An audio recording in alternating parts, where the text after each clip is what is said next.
Oke, nah, kemarin kita sudah belajar mengenai benda tegar ya. Jadi terkait sistem partikel sebenarnya masih terkait dengan itu, eee, jadi sistem partikel itu adalah gerak sistem partikel itu adalah gerak pusat massa ditambah gerak masing-masing partikel relatif terhadap pusat massanya. Nah, kalau jarak antar partikelnya konstan, itu terkait dengan benda tegar, maka gerak masing-masingnya adalah, gerak rotasi ya, relatif terhadap pusat massa di sini. Nah, kemudian, kalau untuk benda tegar bergerak di bidang sebenarnya, jadi setiap saat partikel menempuh sudut yang sama ya. Jadi perpindahan sudutnya sama, kecepatan sudutnya sama, dan percepatan sudutnya juga sama. Nah, di sini, ada analogi antara omega dan V gitu ya, alfa dan A gitu ya, R dan theta gitu, karena rumusnya sama gitu ya. Jadi kalau Anda punya gerak GLB misalkan, kalau GLB satu dimensi, X-nya adalah V0 plus AX dikali T, maka kalau GMB gerak melingkar beraturan, omeganya sama dengan omega 0 plus alfa T gitu ya. Itu sudah dibahas sih waktu kita bahas dinamika gerak melingkar gitu ya.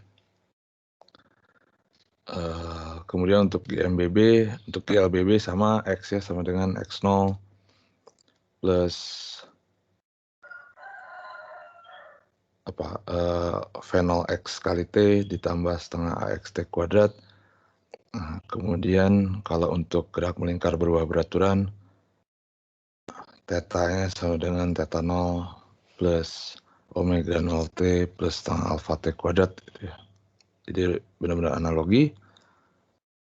Nah, kemudian untuk kasus dinamikanya, kita punya hukum 2 Newton untuk rotasi, yaitu sigma tau terhadap sumbu putarnya itu sama dengan I relatif terhadap sumbu putar dikalikan dengan alfa.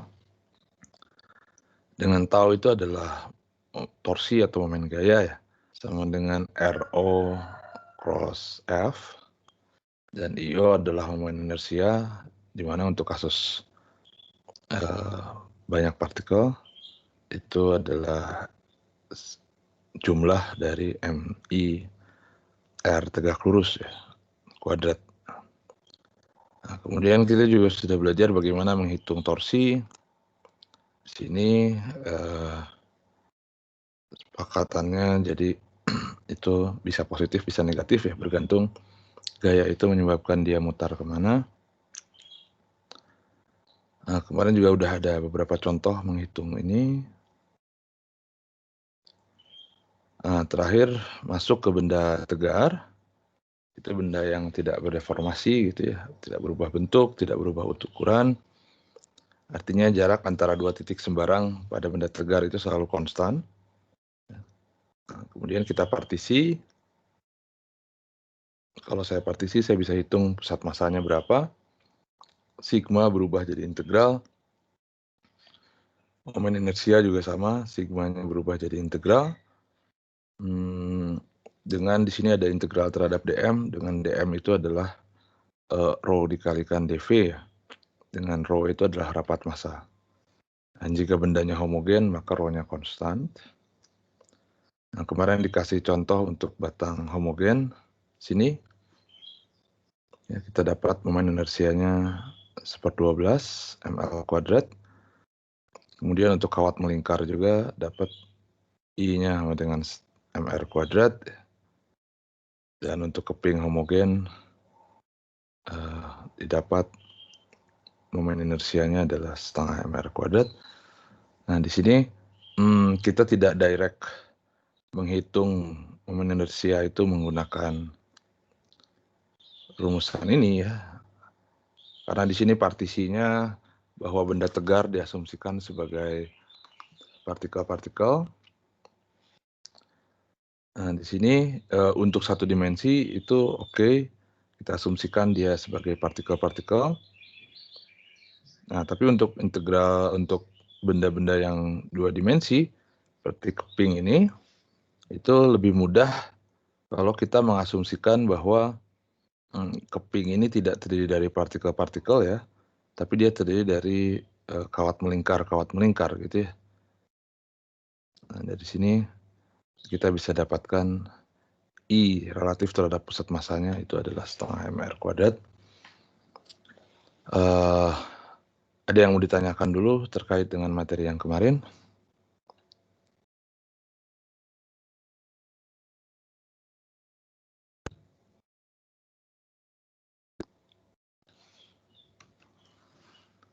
Nggak ada? Oke. Nah, ini yang 2 dimensi ya, jadi saya lanjutkan materinya. Eee, nah, kita juga bisa hitung untuk, apa namanya, untuk benda yang 3 dimensi. Nah, misalkan saya akan bahas mengenai bola gitu ya, bola yang homogen. Jadi saya punya bola, eee,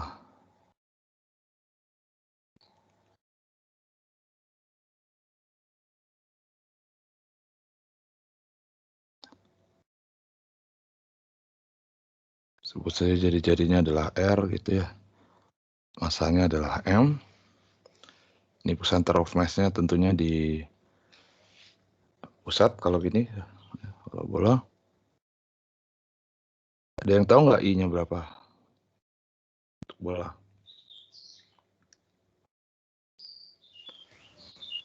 2/5 mr. 2/5 mr kuadrat. mr². Nah, lagi untuk mendapatkan ini kita bisa menggunakan rumus langsung ya. Rumus umumnya bahwa bola itu terdiri dari partikel-partikel gitu ya. Nah, tapi integralnya,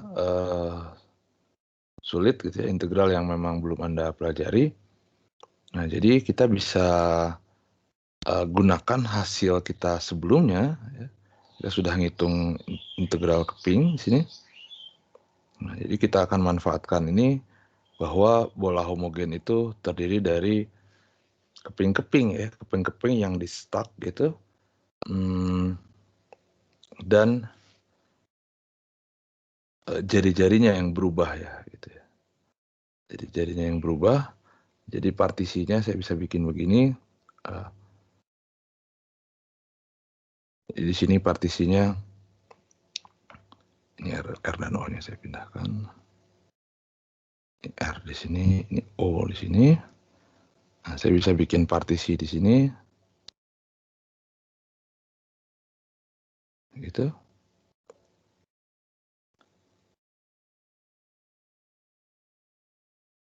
Nah, jadi partisinya berupa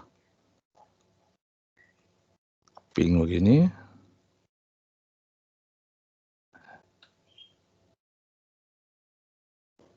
Sebut saja jari-jarinya adalah R gitu. Nah, jadi kalau saya slice, saya potong, ini tebalnya adalah, atau saya potong dulu.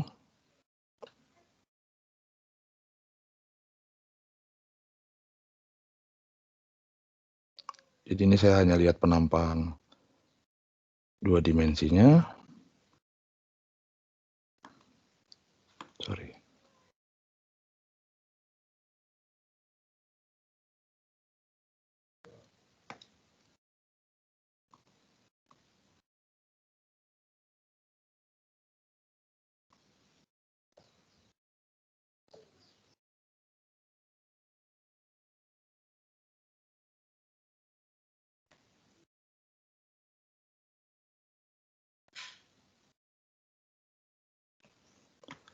Nah, misalkan begini, ini adalah sebut aja ini sumbu Y, misalkan ini sumbu Z. Nah, kemudian kita punya partisinya yang ini. Ini sebenarnya bola ya, tapi saya gambarkan yang 2 dimensinya saja. Jadi ini penampang di bidang ZX-nya. Jadi jari-jarinya adalah R. Sebut saja tinggi ini adalah Z gitu. Dan ini adalah jari-jari bolanya adalah R gitu ya. Nah, ini partisi kita. Nah, partisi kita berupa keping.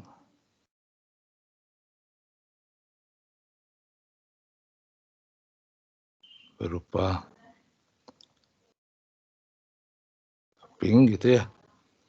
Tentunya dengan momen inersia adalah dm dikalikan dengan R kuadrat. Nah, berapa dm-nya, berapa masanya segini. Nah, kalau kita hitung masanya segini, berarti lagi dm itu sama dengan, atau saya tuliskan, rho itu adalah dm, saya tulis saja gini lah. dm itu adalah rho dv gitu ya. Nah, kita tinggal hitung berapa volumenya.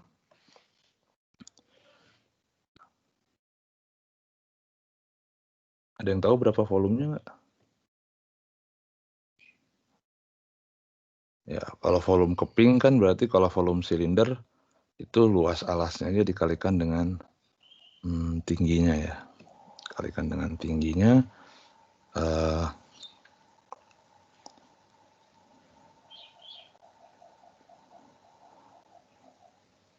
Berarti saya punya sini rho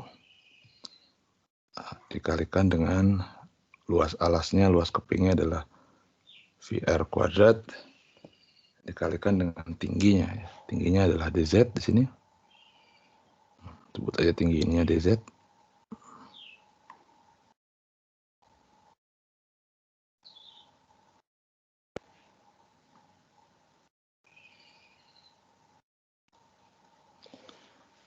Nah, dari sini berarti saya punya DI sama dengan DM-nya saya ganti ya, jadi V R pangkat 4, ada rho-nya, sorry. Jadi rho dikali V R pangkat 4 DZ gitu ya. Nah, problemnya adalah di sini R, tapi integralnya terhadap di sininya Z gitu ya. Jadi kita harus ubah salah satu, kita harus ubah ke R atau ke Z. Gitu ya. Tapi di sini saya punya relasi untuk bola tentunya bahwa dari Pitagoras ya.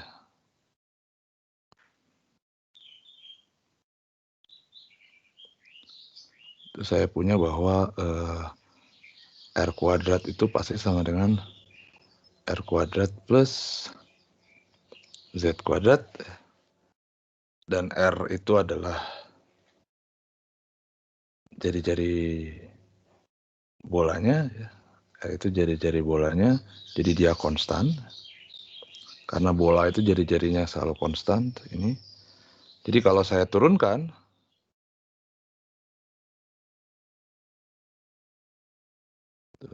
maka konstan sama dengan 0.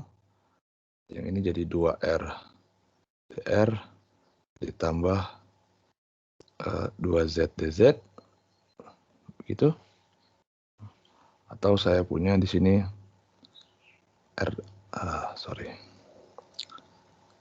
Z dz itu sama dengan minus R dr. Saya punya dz sama dengan minus R dibagi dengan akar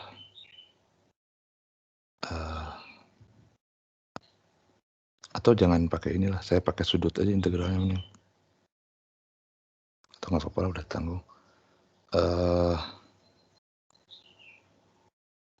Jadi R kuadrat minus R kuadrat dr. Nah, jadi I-nya terhadap O sama dengan integral DI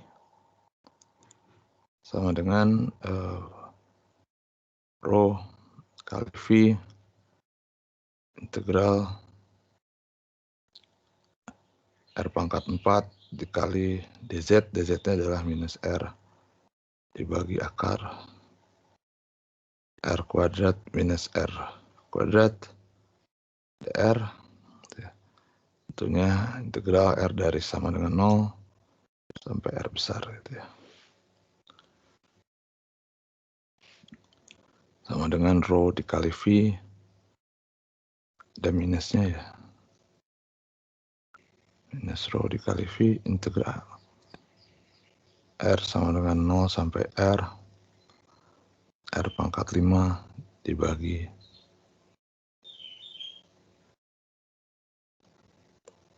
R. Nah, integral ini kita bisa ganti jadi integral sudut ya, segala macam. Nah, Anda bisa selesaikan aja lah ya. Dapat 2/5 M R kuadrat. Tentunya dengan rho-nya sama dengan M total dibagi volume totalnya ya. Volume totalnya 4/3 V R pangkat 3. Oke.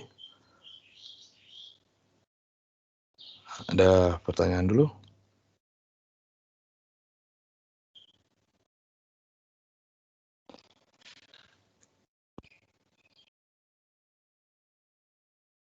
Ada? Oke. Nah, kemarin ada yang bertanya bagaimana jika sumbu putarnya itu bukan di pusat massa gitu ya. Ya tentunya mau nggak mau kita harus menghitung integral ini ya. Tapi ada juga yang saya sebut sebagai teorema sumbu sejajar yang kita bisa manfaatkan gitu ya. Untuk menghitung momen inersia di luar kalau sumbu putarnya bukan pusat massa. Teorema sumbu sejajar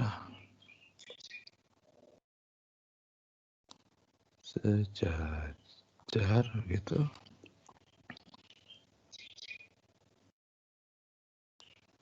Nah, misalkan saya punya benda tegar gitu ya. Di benda tegar kita sembarang aja. Nah, kemudian saya punya ini adalah center of mass-nya. Nah, kemudian saya putar benda tegar ini terhadap center of mass. Ya. Dan kita dapatkan momen inersia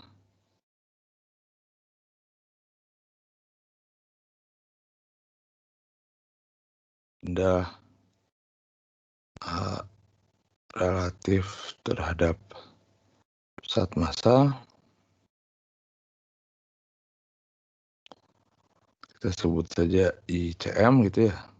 Jadi ICM itu adalah momen inersia benda relatif terhadap pusat massa. Nah, kemudian saya punya sumbu baru, sumbu putar baru, sebut saja misalkan di sini. Nah, kemudian kita putar di sini ya, di mana sumbu barunya itu sejajar ya, dengan sumbu pusat massanya. Ini saya sebut D gitu ya. Misalkan D itu adalah jarak pergeseran sumbu putar ya.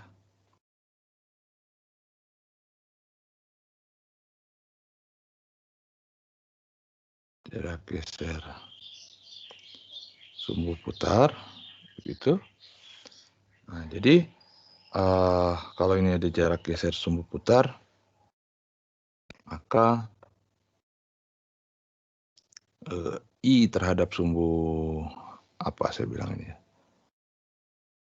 sebut aja sumbu P gitu ya. Momen inersia terhadap sumbu P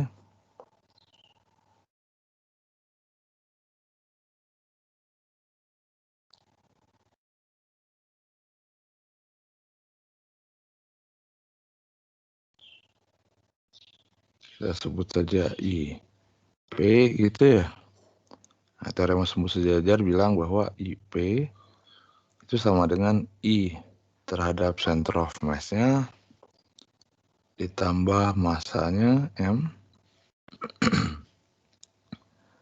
dikalikan D kuadrat.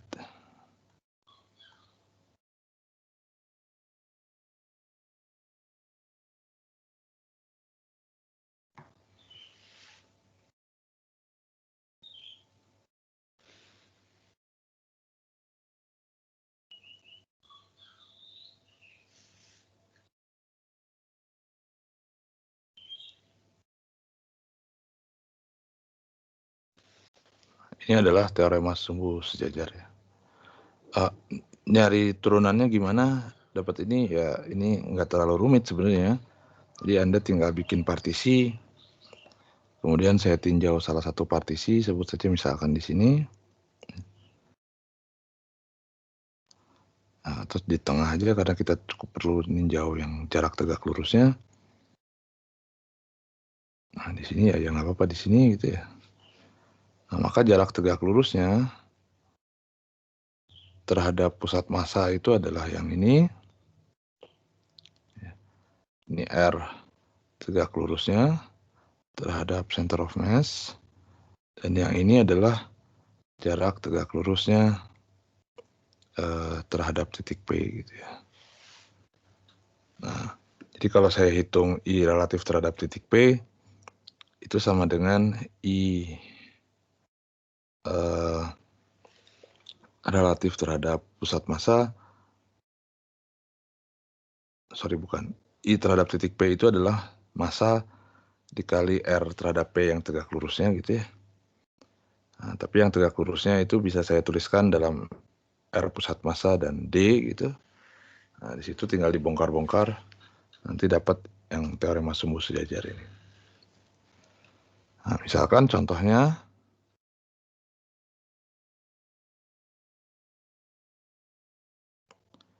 kalau saya punya batang,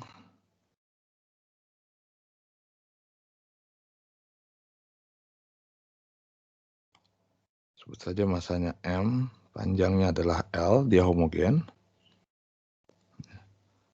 Ini adalah karena homogen, jadi center of mass-nya di sini. Nah, kemarin kita sudah bahas kalau kita putar di center of mass, gitu, maka I-nya adalah 1/12 M L kuadrat. Nah, sekarang kalau saya bikin sumbu lagi, ini titik P misalkan, kemudian kita putar di P, di mana P ini di ujung. Nah, ini adalah I di P. Nah, berapa momen inersia relatif terhadap P? Jadi kalau diputarnya di ujung, nah, kita bisa hitung dengan menggunakan teorema sumbu sejajar, karena jarak separasinya adalah L/2.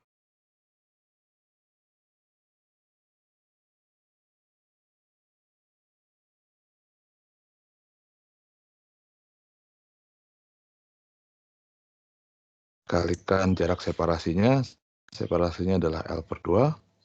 Jadi saya punya 1/12 M L kuadrat ditambah 1/4 M L kuadrat. Jadi sama dengan 12, 1 plus 3 M L kuadrat.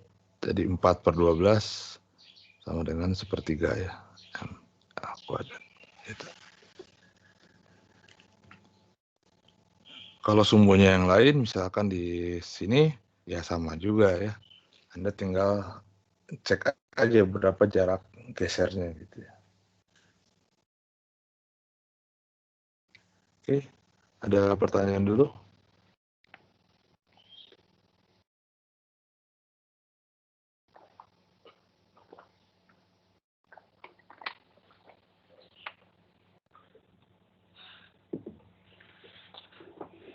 Pertanyaan?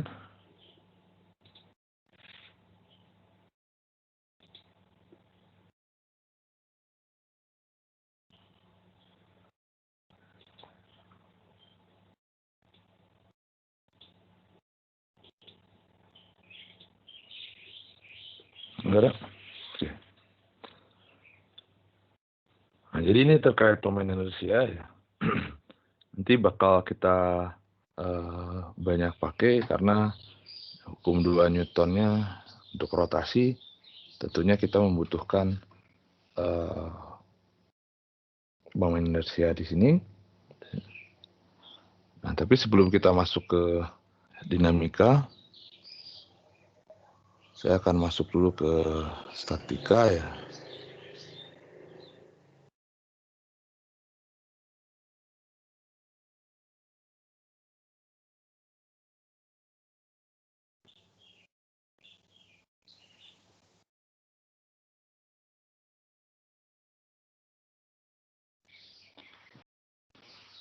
Nah, tadi kalau kita bicara dinamika, kita bicara benda yang bergerak, gitu ya, benda tegar yang dia bergerak. Kalau kita bicara statika, itu terbalik, gitu ya. Justru kita pengen bicara terkait dengan benda-benda yang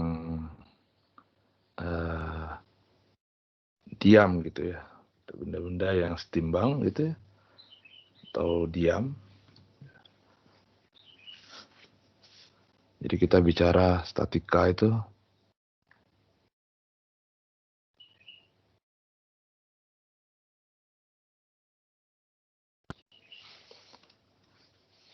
bicara tentang benda diam ya.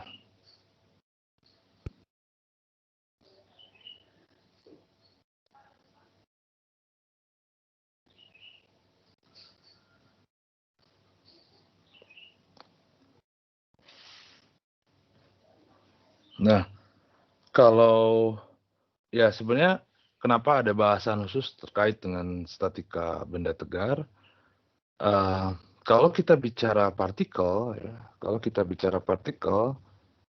kondisi bahwa benda itu setimbang itu dijamin oleh hukum 1, gitu ya, bahwa sigma F-nya harus sama dengan 0. Jadi kalau Anda ingat di hukum 1 Newton ya maksudnya, jadi kalau sigma F-nya sama dengan 0 pada sebuah partikel, maka benda itu diam atau tidak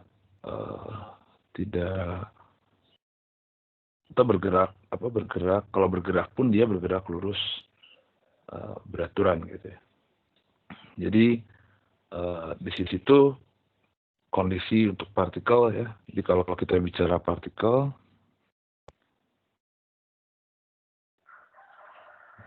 hukum 1 Newton itu cukup untuk bicara timbangan. Jadi ingat kalau sigma F-nya sama dengan 0, gitu, maka benda atau partikel setimbang.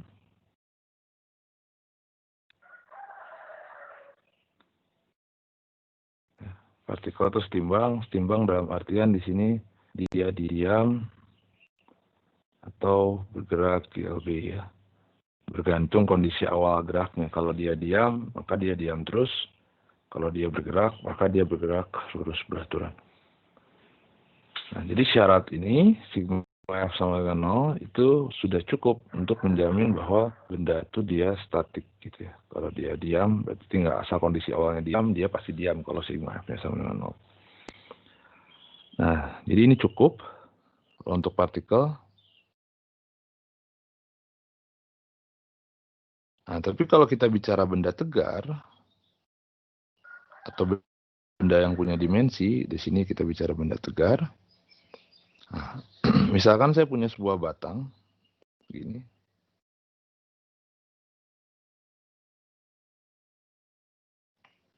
Ini tentunya adalah center of mass-nya.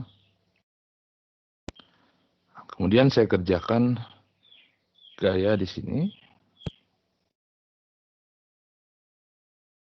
Sebut saja F gitu.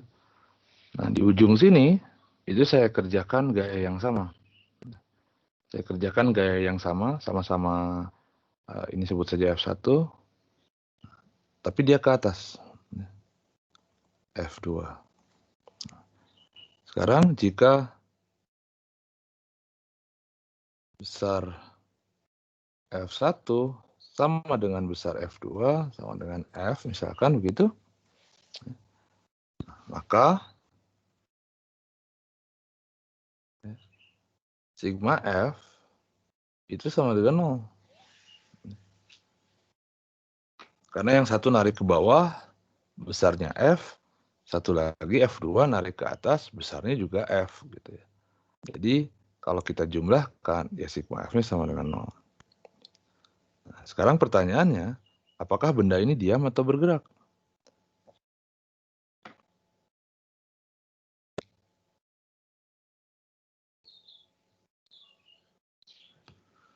Nah, kalau saya lihat center of mass-nya, ya center of mass-nya nggak bergerak karena center of mass itu ditentukan oleh sigma F ini, gitu ya.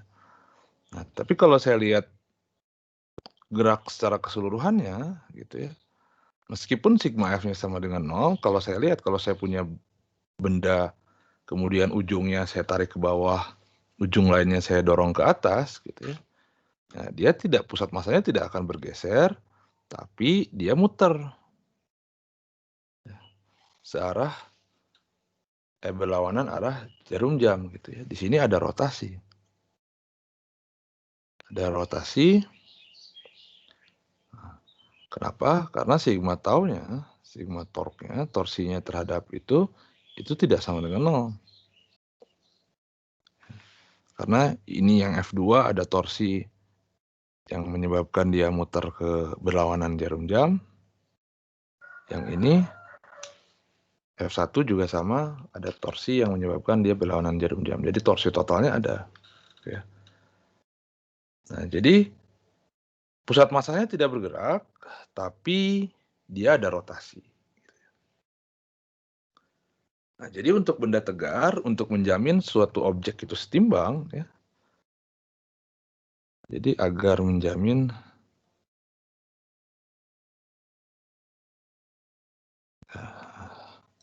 untuk menjamin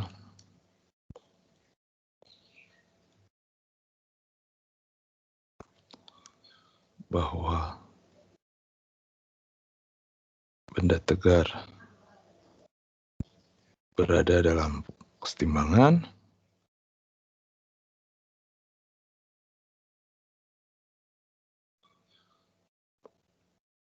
kita butuh dua syarat sekarang, bahwa pertama sigma F-nya sama dengan 0.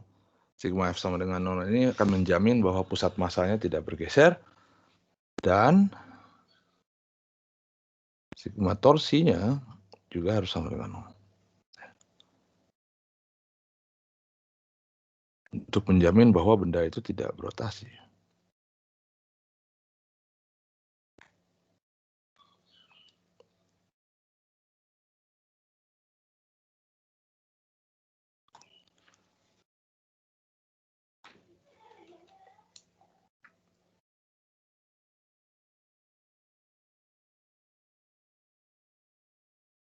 Oke. Ada pertanyaan dulu?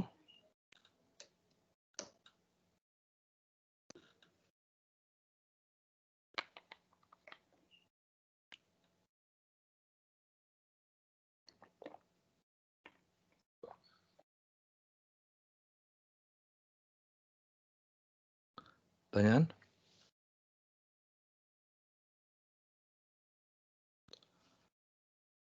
Di sini dan, ya.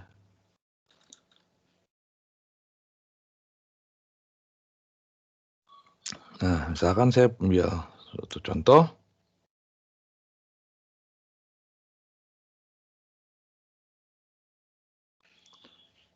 Satu.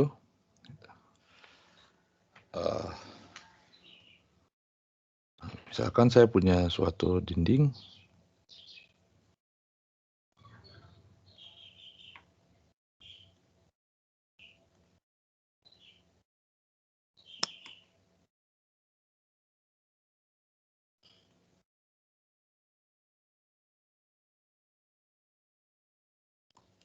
Gimana?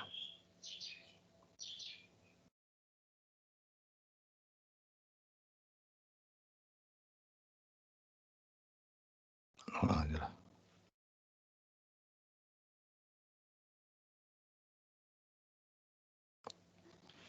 Dinding aja biasa. Nah, misalkan saya punya sebuah dinding, ini dinding.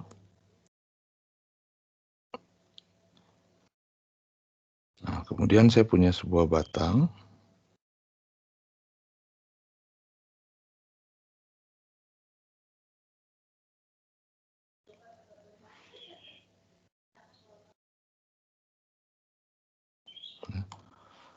punya sebuah batang, sebut aja panjangnya M, masanya M, panjangnya L, homogen.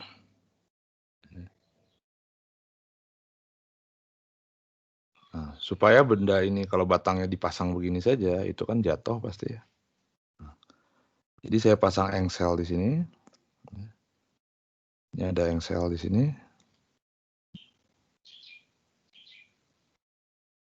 Engsel.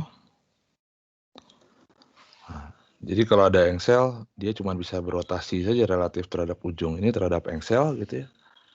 Nah, supaya dia tidak berotasi, saya kasih tali. Kita tahan dengan kawat gitu. Nah, tahan dengan kawat tuh. Sebut aja sudut ini adalah theta. Gitu. Nah, sekarang kita lihat gaya-gayanya seperti apa saja.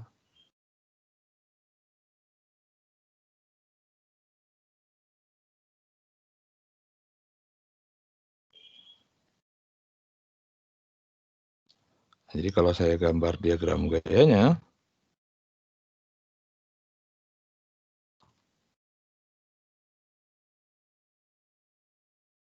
diagram benda bebasnya, saya gambar lagi, saya gambar lurus saja. Ini adalah batangnya.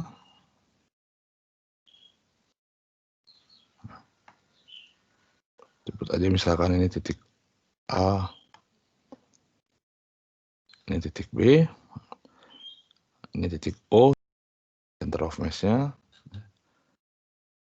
Jadi di titik center of mass-nya, di titik O, tentunya ada gaya berat. Oh iya, sekarang harus hati-hati terkait dengan ini. Kalau sudah jadi benda tegar begini, punya dimensi, Anda harus benar menggambarkan gayanya gitu ya. Kenapa harus benar? Karena kalau kemarin kan partikel gitu ya, nggambar di mana aja nggak ada masalah karena dia geraknya pasti translasi. Efeknya cuma satu, dia geser atau enggak gitu.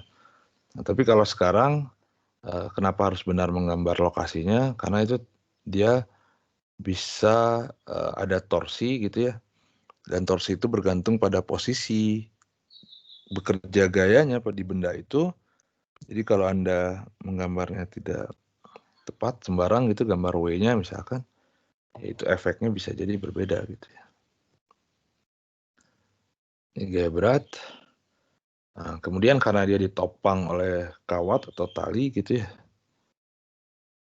Ini tali gitu. Nah, maka di ujung sini, di ujung B, itu ada gaya tegangan tali.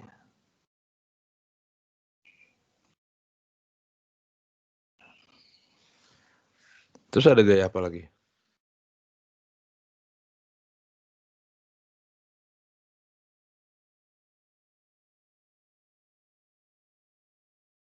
Atau cukup dua ini?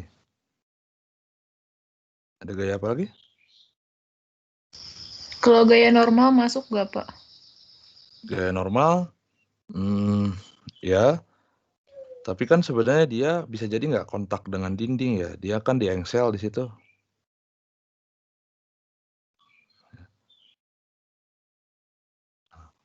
Kalau gini mungkin nggak cuman dua ini.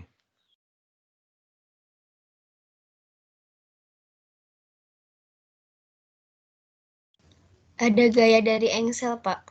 Nah, berarti harus ada gaya dari engsel sebenarnya. Kenapa ini nggak mungkin? Karena kalau saya cuma punya dua buah gaya, ya, kalau saya punya dua vektor, ingat ini note saja dikit. Note kalau saya punya dua vektor, sebut saja A dan B gitu. Ya. Jika A B-nya sama dengan 0 gitu ya. Ini kan maka A sama dengan minus B. Kalau A sama dengan minus B berarti di sini syaratnya apa? Besarnya sama. Arahnya bagaimana? Berlawanan. Nah, jadi kalau saya cuma punya dua, kemudian saya ingin kalau dijumlahkan sama dengan 0, maka cuma ada 2 kemungkinan, yaitu maksudnya cuma ada 1 kemungkinan, bahwa kedua vektor tersebut harus saling berlawanan ya, arahnya. Besarnya sama, arahnya berlawanan. Sedangkan ini W dengan T itu kan dia tidak mungkin tidak berlawanan arah gitu ya. Jadi kalau dijumlah tidak mungkin sama dengan 0. Kalau gitu harus ada gaya yang lain. Gaya yang lain datangnya dari mana? Ya dari yang sel ini sebenarnya. Nah, terus kalau begitu, kemana arah gaya yang selnya? Ada yang tahu nggak kemana arah gaya yang selnya?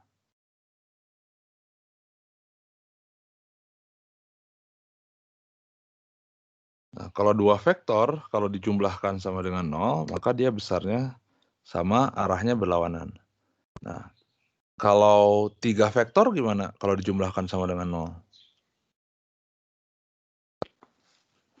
Syaratnya apa?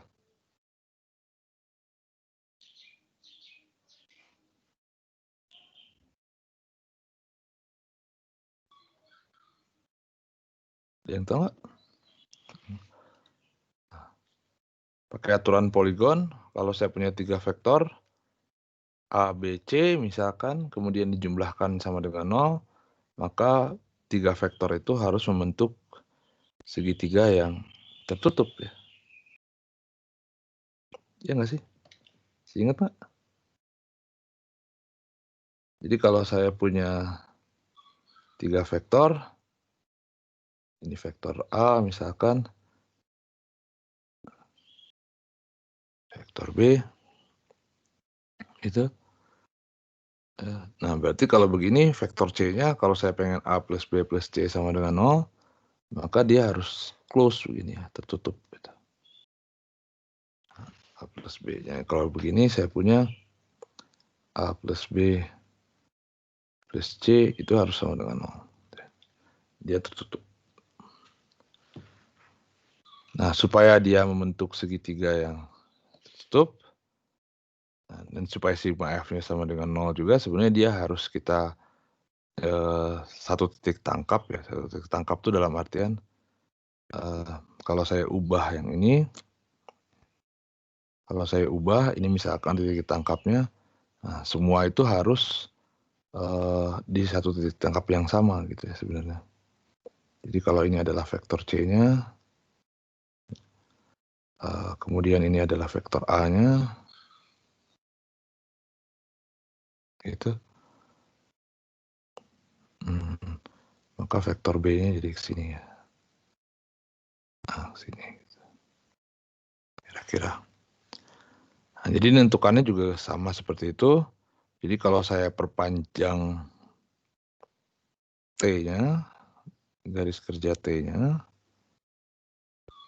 nah, kemudian saya perpanjang juga garis kerja W-nya, nah, dia berpotongan di sini. Setitik tangkap tuh maksudnya dia ketiga gaya itu harus saling berpotongan gitu ya. Berpotongan dalam arti berpotongan di titik yang sama tentunya, supaya dia bisa membentuk segitiga yang tertutup. Nah, karena T dan W itu berpotongan di sini, ya, maka gaya engsel juga harus ke sini. Harus berpotongan di sini. Nah, maka gaya engsel arahnya ke sini pasti. Ini F engselnya.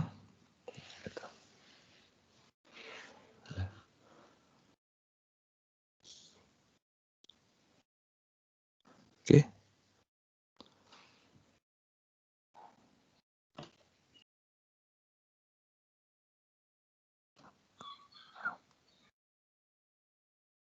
Nah, jadi begini. Nah, sebenarnya karena sistemnya simetrik ya, karena ini di tengah-tengah kan. Ini tengah-tengah, maka ini juga sama, jadi segitiganya sama kaki. Maka besar T pasti sama dengan besar FE gitu. Kalau besar T sama dengan besar FE, maka kalau sudut ini theta, maka ini juga theta. Besar W berapa berarti?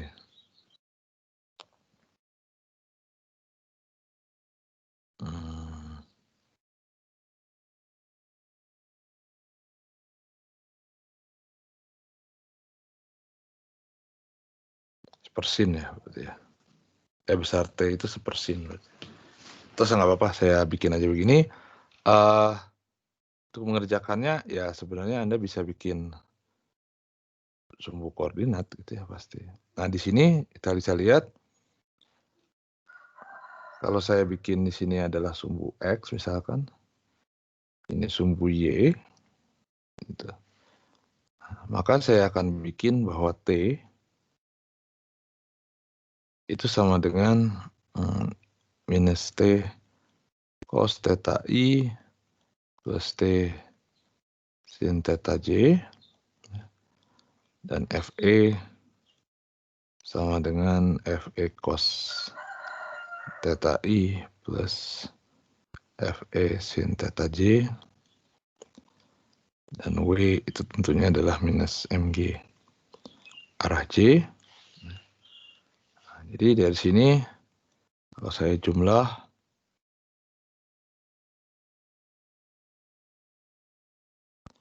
maka saya punya kalau yang arah X ya, sigma Fx sama dengan 0, itu dia bilang berarti kan minus T cos theta plus FE cos theta sama dengan 0. Jadi tentunya FE sama dengan T.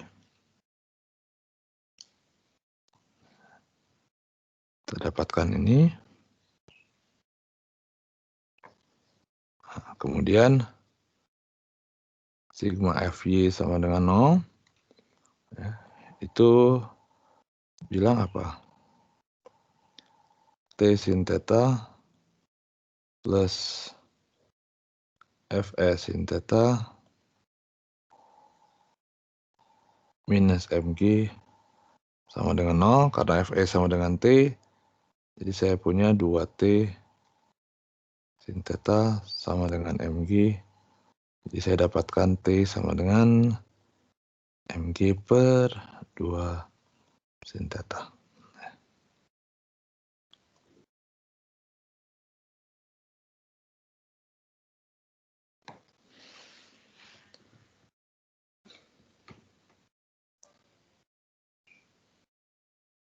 Nah, dari sini ternyata kita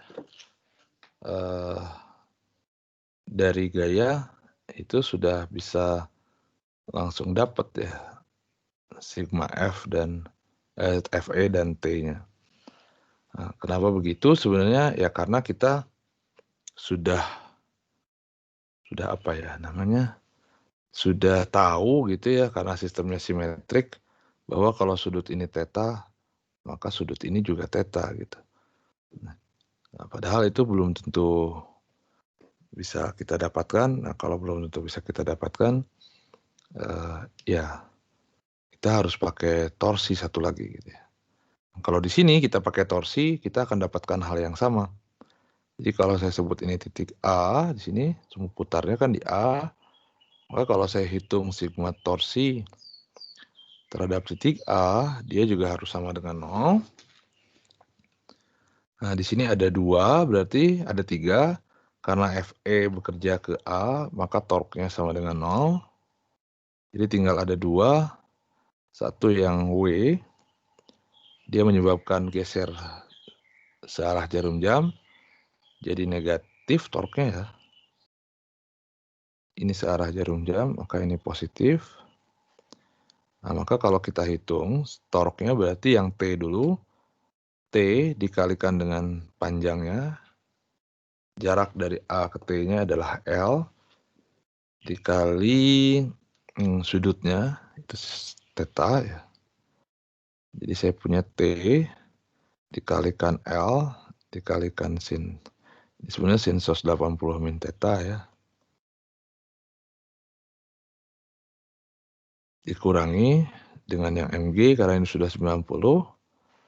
Jadi MG dikalikan dengan L per 2. Ya. Sama dengan 0. L-nya bisa kita buang. Nah, sini saya dapat T sama dengan MG per 2 sin theta. Ya. Saya dapatkan hal yang sama.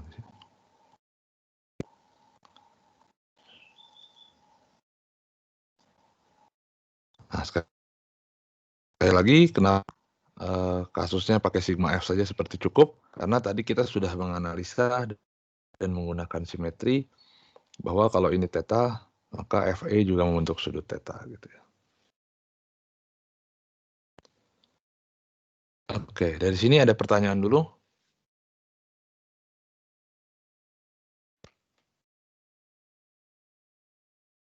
Izin bertanya Pak. Ya. Itu kenapa 180 min theta Pak? Karena kalau saya gambarkan, ini titik A-nya, misalkan ini adalah T di sini.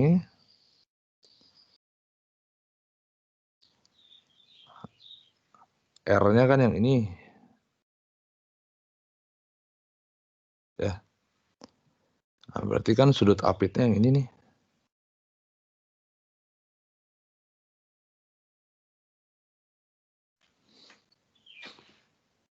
Ya nggak? Iya Pak. Ya. Karena sudut apitnya bukan theta, sebenarnya sudut apitnya ada 180 min theta, ya berarti sin-nya kan sin 180 min theta. Tapi sebenarnya nggak ada masalah sih. Anda mau ngambil kuadran 1, kuadran 2, karena sin sebenarnya kan dia sama nilainya. Nggak akan terbalik positif negatifnya gitu. Jadi mau ngambil yang dalam maupun yang luar sebenarnya nilainya sama aja sih. Baik Pak, terima kasih baik Pak. Ya. Ada lagi yang mau ditanyakan?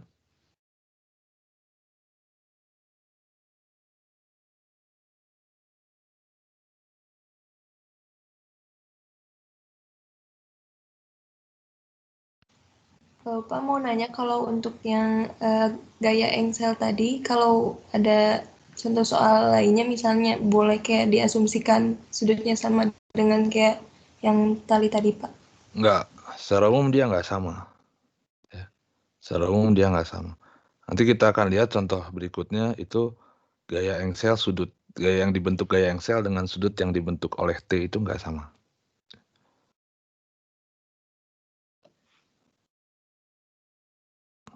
Ada lagi pertanyaan dulu sebelum kita lanjut?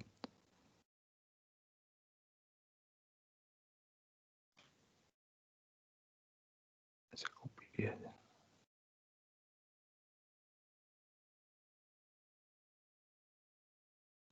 Permisi Pak, tolong tanya. Yuk. Saya agak bingung Pak, kenapa kok ninjaunya dari titik A, bukan dari pusat masanya gitu Pak? Nah, jadi gini, notice di sini sebenarnya saya nggak pakai indeks ya. Jadi sebenarnya untuk menjamin benda tegar itu berada dalam kesetimbangan, sigma tau itu dia harus sama dengan 0 terhadap sembarang titik sebenarnya. Tidak harus terhadap titik pusat masanya. Gitu. Jadi terhadap sembarang titik dia harus sama dengan 0 untuk menjamin bahwa kalau saya pindahkan sumbu putarnya dimanapun, dia nggak akan rotasi. Gitu. Bahwa dia memang benda sistemnya itu benar-benar statik, benar-benar dia setimbang. Gitu. Nah, jadi akhirnya kita sebenarnya punya kebebasan untuk memilih apakah saya milihnya terhadap titik A, apakah saya milihnya terhadap titik pusat massa, atau terhadap titik B, no problem. Anda bisa pilih terhadap titik manapun sebenarnya. Gitu. Oke Pak, terima kasih Pak.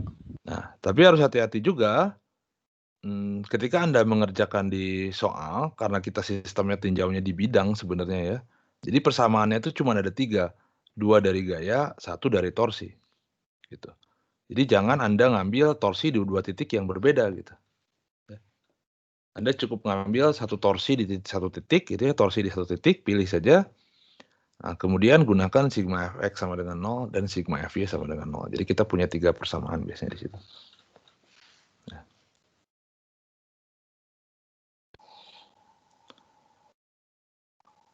Jadi tidak harus terhadap titik A. Jadi sebenarnya Anda ambil terhadap titik O, Anda ambil terhadap titik B, itu sigma torsinya harus sama dengan 0. Ya. Ada lagi pertanyaan? Permisi Pak Vicky.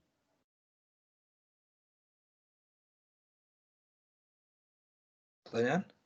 Permisi Pak. Silakan. Izin bertanya. kalau misalnya peninjauannya nggak dari titik rotasi itu tadi, gaya engselnya dihitung, Pak? Iya, gaya engselnya ada kan sekarang. Jadi misalkan kalau saya ambil titik, let's say saya ambil titik B misalkan ya. Sekarang saya akan ambil torsinya terhadap titik B misalkan.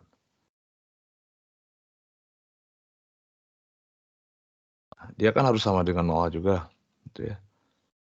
Nah, berarti kan kalau gitu, kalau saya ambil terhadap titik B, ini titik B, ya. Nah, yang justru yang tegangan tali yang torque-nya 0, gitu kan.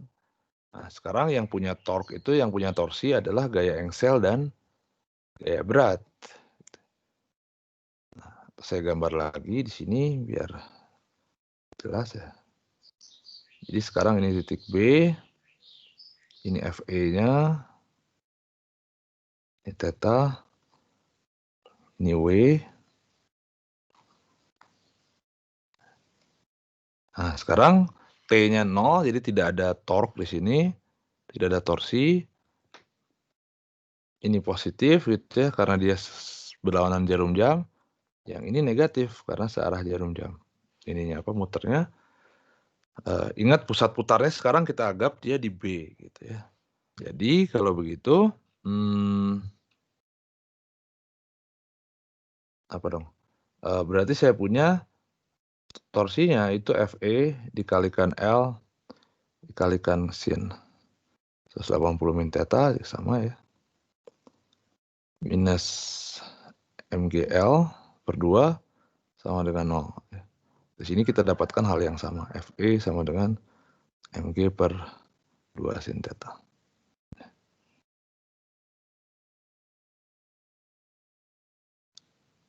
Oke. Jadi no problem, Anda bisa dapat yang menghitung terhadap A, menghitung terhadap B, atau menghitung terhadap O. Anda bisa dapatkan, maksudnya semua terhadap titik itu harus sama dengan 0. Nah, cuman kalau Anda ngitung terhadap A, maka yang Anda dapat adalah tegangan tali. Kalau Anda ngitung yang terhadap B, Anda dapatkan itu gaya engsel. Nah, dalam kasus ini itu seperti tampak nggak ada masalah, pilih manapun gitu ya. Mau pilih sigma fx 0, sigma v 0, sigma tau 0, sigma tau A 0, sigma tau B 0 gitu. Semuanya mendapatkan hasil yang sama karena sekali lagi kita sudah gunakan argumen simetri bahwa sudut ini itu adalah theta yang dibentuk oleh gaya engsel. Ya.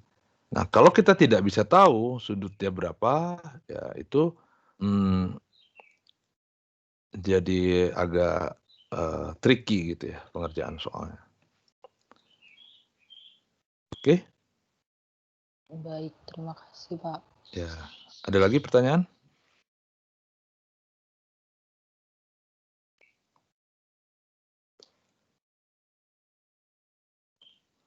Nah, misalkan kalau saya kasih di sini soalnya yang sama ml, tapi di sini sekarang saya kasih beban.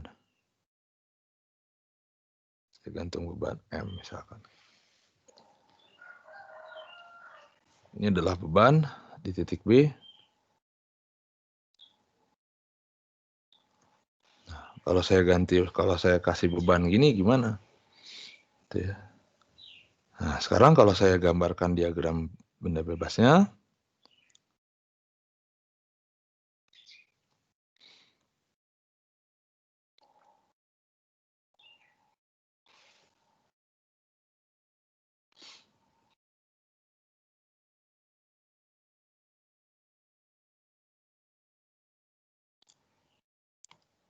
ini A, ini B, ini O.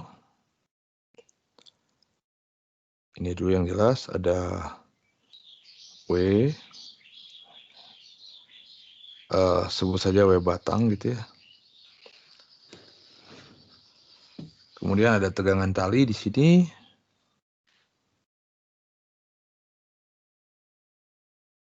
Saya sebut saja T1 misalkan. Nah, kemudian ada tali lagi di sini. Karena dia digantung beban ya, saya sebut saja T2. Nah, dan gaya engsel di sini. Nah, sekarang kemana gaya engselnya? Nah, Kalau begini kita menentukan gaya engselnya agak susah. Kenapa? Karena sekarang gaya yang bekerja pada batang itu tidak lagi cuma 3. Tidak lagi gaya engsel WB dan T, tapi ada 4. Itu gaya engsel, gaya berat, tegangan talinya ada 2. Gitu ya. Jadi kalau tegangan talinya ada 2, menentukannya agak rumit gitu ya. Nah sebenarnya ya Anda bisa juga sih kalau mau dihitung gitu ya, mau dicari secara geometrik itu bisa. Cuman yang jelas kalau saya perpanjang gitu. Nah, kalau tadi kan dia berpotongannya dengan WB ya.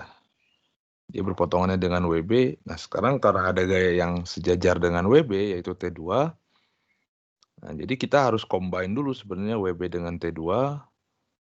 Nah, jadi ketemunya kira-kira bukan lagi di garis ini, tapi ketemunya kira-kira di sinilah gitu ya. Bergantung dari massa beban dan massa batangnya sebenarnya. Jadi mana ketemunya. Tapi dia mungkin ketemunya di sini. Jadi mungkin ininya ke sini gitu.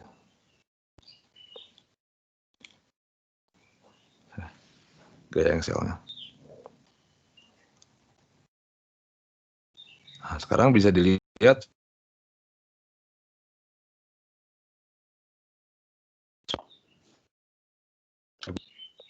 tidak valid gitu ya. Nah, tapi ini belum selesai karena kita punya ada 2 benda, 1 batang, 1 beban. Jadi saya akan gambarkan lagi yang beban. Untuk beban berarti ini ada W beban, load itu saya sebut aja WL. Di sini ada T2 gitu. Nah, saya bikin sistem koordinat biasa. Saya bikin begini, ini X, ini Y. Nah, kalau saya ngitung ini X, ini Y, yang ini dulu ya, untuk yang beban. Berarti sigma F Y sama dengan 0 tentunya. Di T2 minus M kecil kali G sama dengan 0. Jadi T2-nya sama dengan M kali G ya. Nah, ini sudah jelas.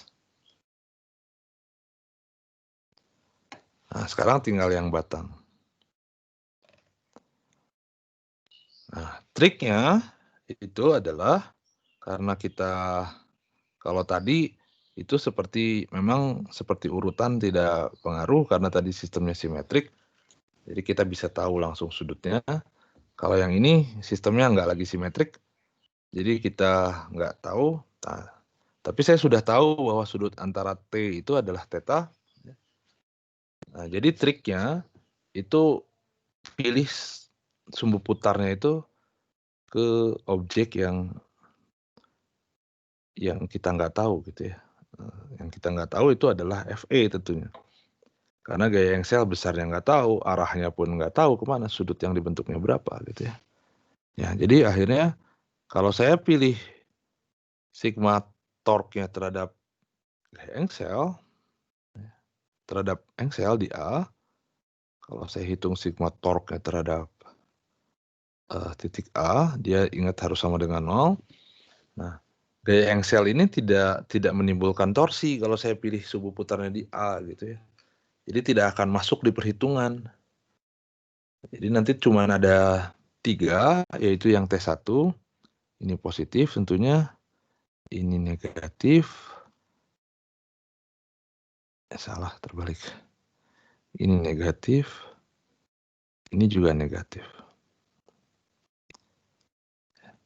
Nah, jadi saya punya di sini T1 L sin 180 min theta minus M besar, M batang ya, kalikan L per 2 minus M beban kalikan L sama dengan 0.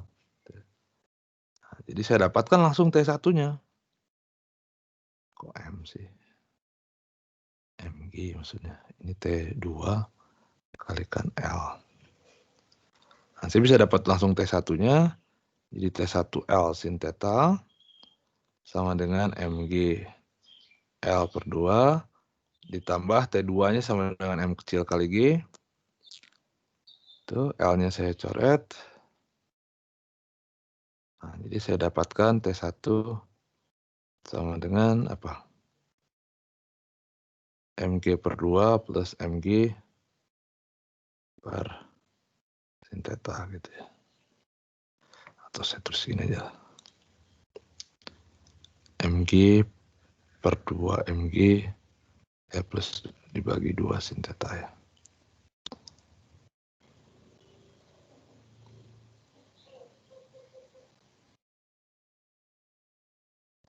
Oke. Nah, jadi setelah saya pilih salah satu torsi, kalau saya pilih torsinya di sumbu putar yang tepat, saya bisa dapat langsung salah satu besarannya gitu ya, dinyatakan dalam besaran-besaran yang lain. Dalam hal ini saya bisa langsung dapat nilai tegangan tali T1-nya berapa. Nah, terus saya bisa hitung berapa FE-nya dari sigma Fx berarti, gitu, dan sigma Fy sama dengan 0. Nah, triknya, tapi kan saya nggak tahu sudutnya, Pak. Nah, ya udah, kalau gitu kita kerjakan saja secara analitik. Saya asumsikan bahwa di sini itu kan kita bisa proyeksikan ada Fe arah X. Di sini ada Fe proyeksi arah Y gitu ya. Nah, jadi kalau gitu ketika saya hitung sigma Fx sama dengan 0,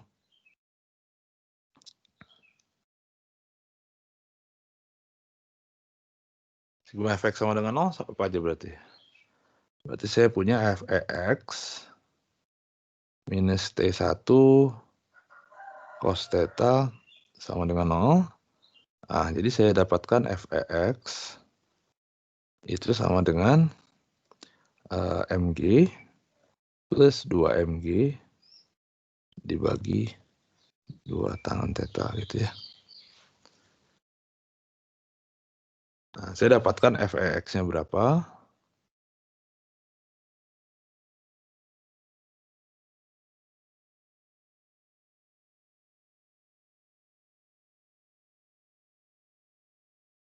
Nah, kemudian dari sigma Fy sama dengan 0, nah, saya bisa dapatkan. Berarti apa aja tuh? Fey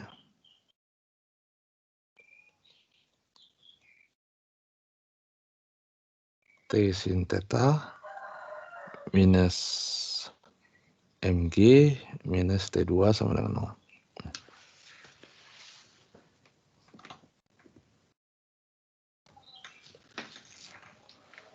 Nah, jadi Fey-nya bisa saya hitung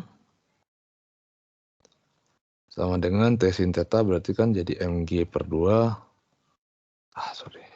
Positif dulu ya. Mg plus Mg kecil minus Mg per 2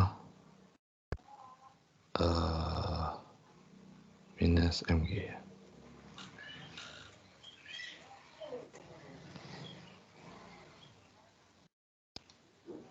Habis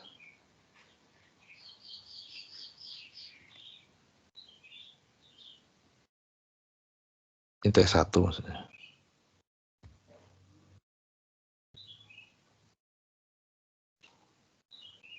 Sama dengan Mg per 2 ya. Fe.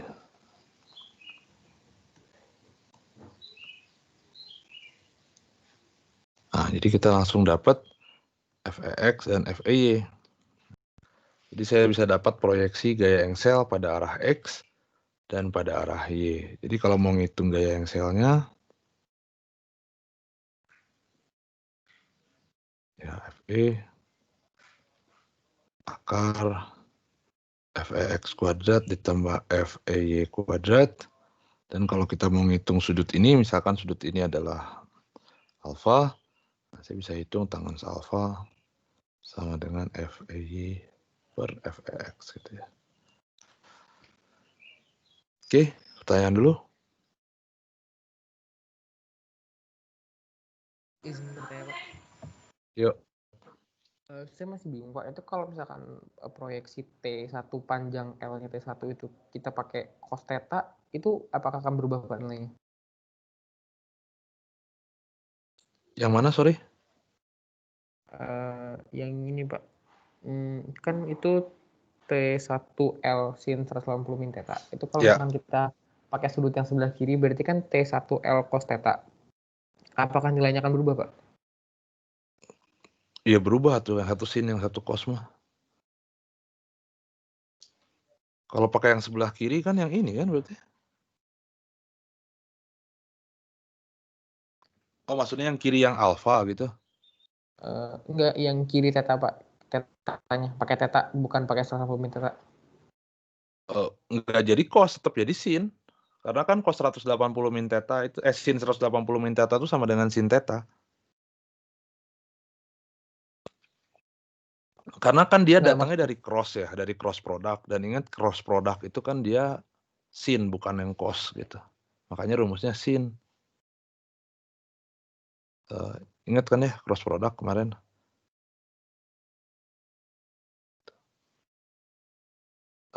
Sebentar ya, saya ini ada yang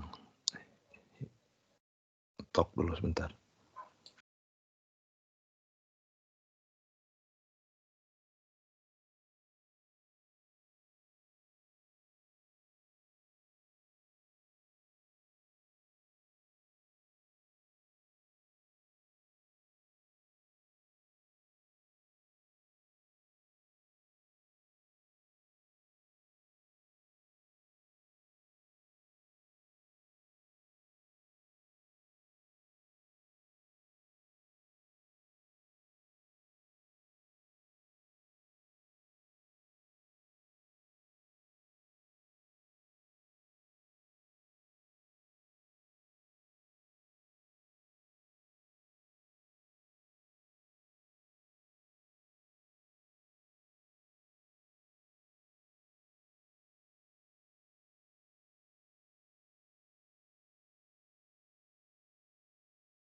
Oke, sorry.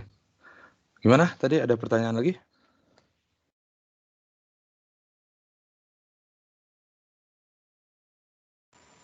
Pak izin bertanya.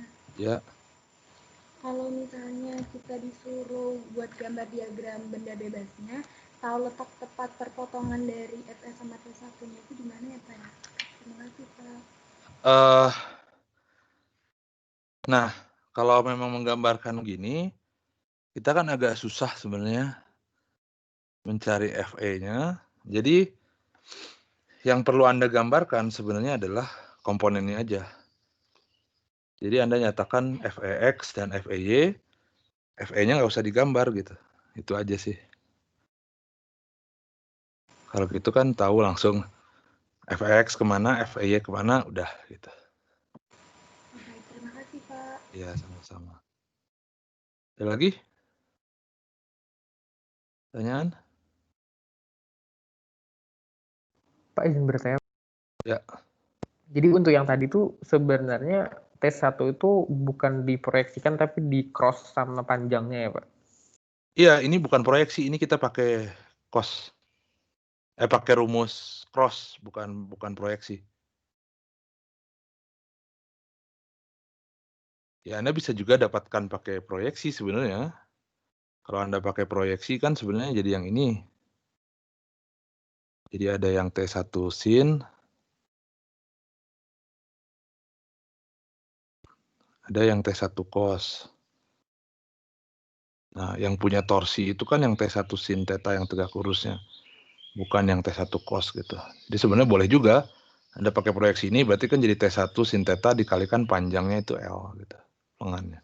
Itu juga boleh. Baik Pak, terima kasih baik Pak. Ya. Kalau itu pakai proyeksi. Kalau yang saya lakukan ini, yang ini tuh maksudnya pakai rumus cross product ya, besar dari cross product.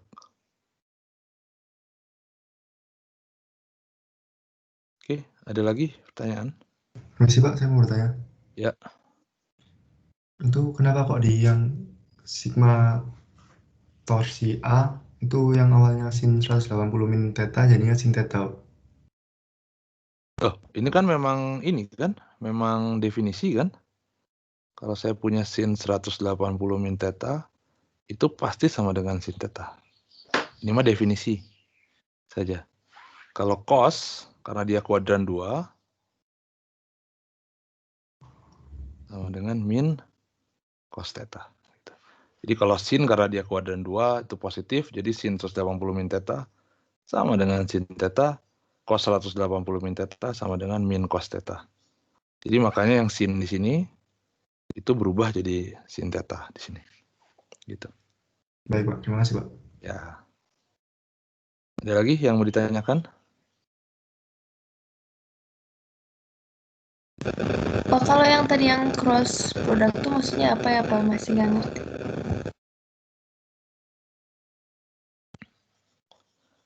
Nah, kemarin dari definisi torsi itu kan adalah R0 cross F. Gitu ya.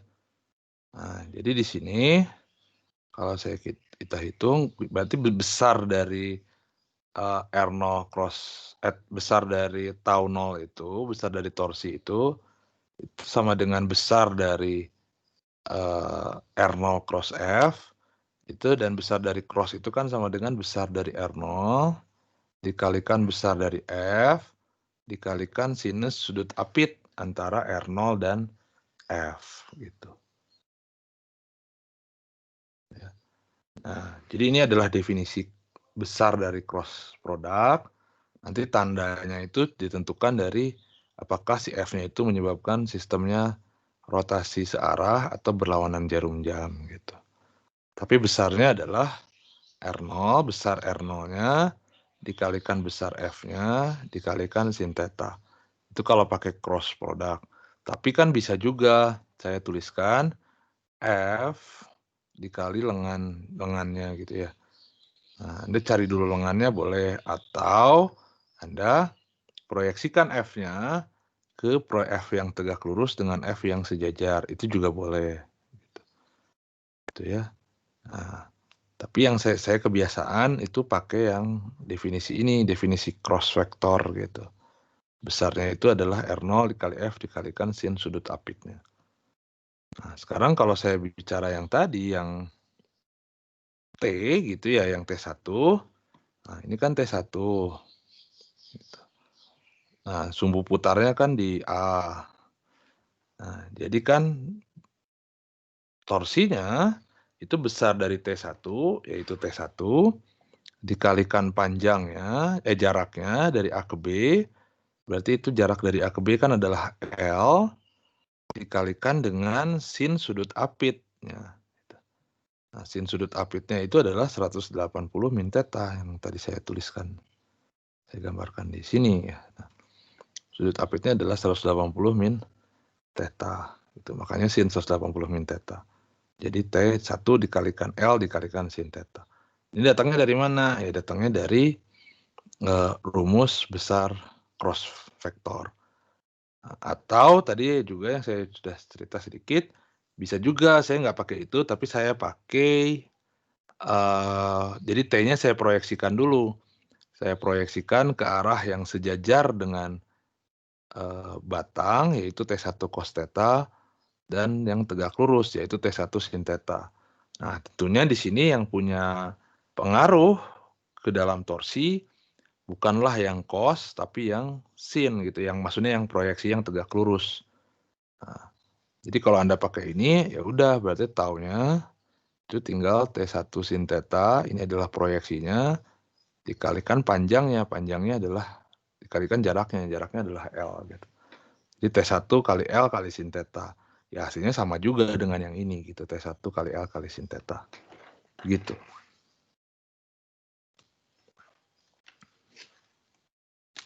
Apakah jelas nggak? Iya Pak, makasih Pak. Ada lagi pertanyaan?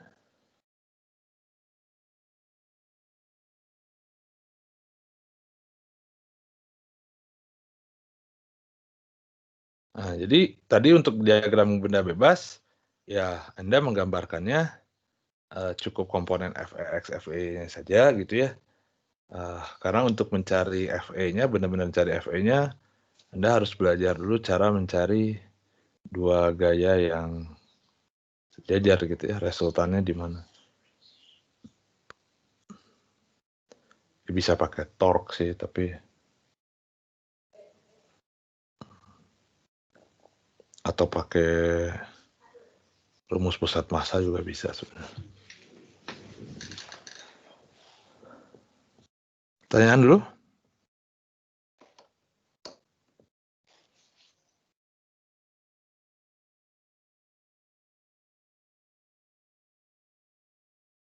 Ada. Nah, jadi jelas ya. Tekniknya adalah cari gaya sumbu torsi terhadap sumbu putar yang kita pilih. Nah, biasanya dipilih sumbu putar yang kita sedikit sekali informasi mengenai itu gitu ya. Nah, biasanya di sini jadi di A gitu.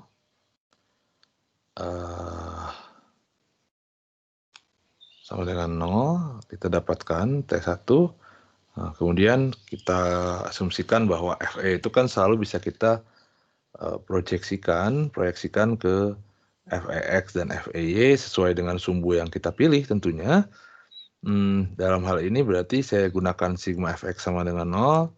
Karena saya sudah tahu T1, maka saya bisa hitung berapa FEX-nya. Nah, kemudian dengan sigma FY sama dengan 0, lagi karena saya sudah tahu T1, saya bisa hitung berapa FEY-nya gitu ya. Oke. Nah, jadi ujian itu sampai sini ya, sampai statika.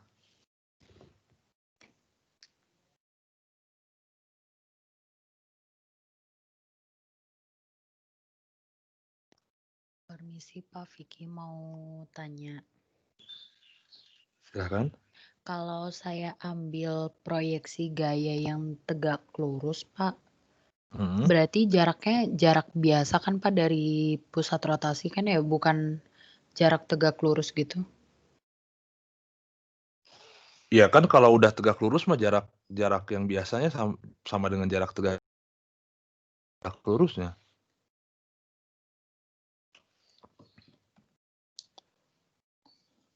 Kan jadi gini.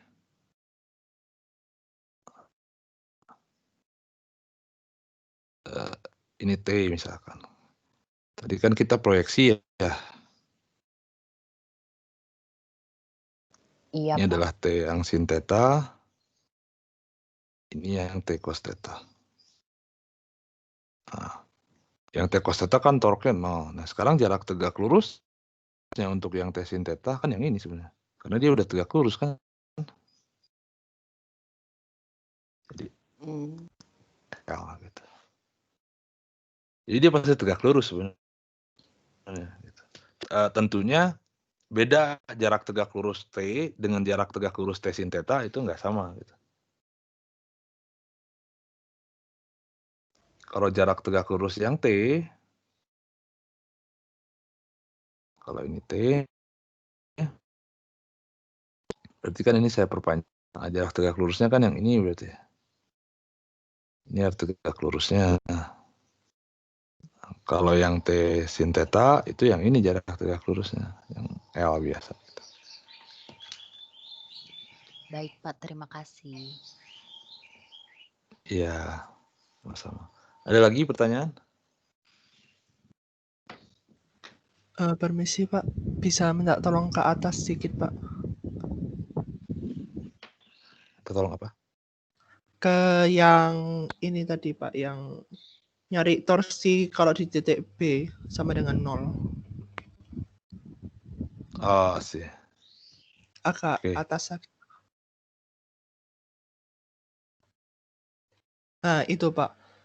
Tolong tanya Pak, itu kan Bapak nulisnya FE, itu kan searah jarum jam muternya. Nah, itu kan negatif, tapi kenapa kok yang di bawahnya itu Bapak nulisnya positif?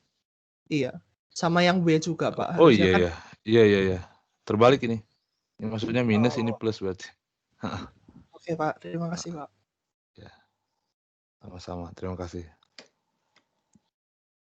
Iya, terbalik. Satu yang itu minus, yang ini plus. Ya.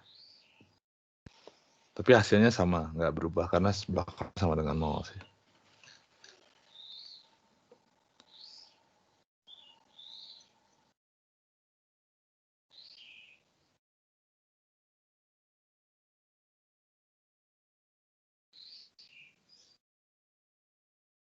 Dan lagi?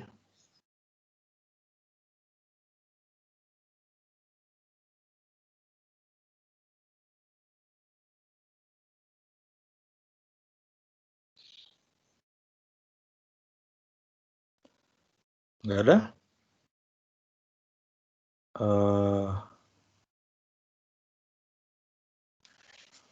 Kalau nggak ada,